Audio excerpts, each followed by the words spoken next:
ktorú si teraz naspäť získal v súboji proti Janočkovi. Poláčková lopta smerom na zadnú žrť, nedorozumenie v 16. východňarov je potrestané úvodným gólom. Benedvas. Ďalšia štandardná situácia, ten teraz zo strany západoslovenského výberu a je z toho gól na 0-2 z pohľadu východňarov. Poláček. Cvaniga ho nezastavil v sklze.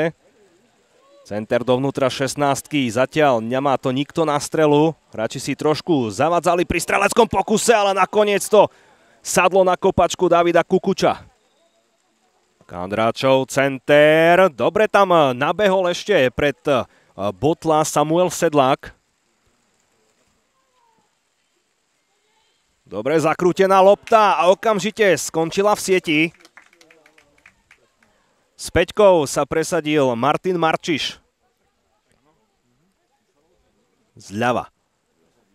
Budeme sledovať prácu západňarov. Taký propagačný pokus, ktorý ale nebol vôbec jednoduchý pre Košťa.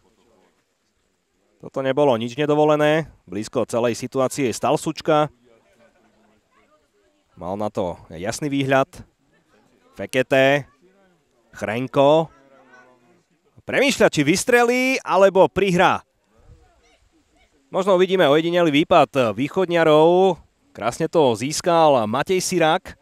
Petričko sa ale stihol vrátiť. Sirák napokon zakončil.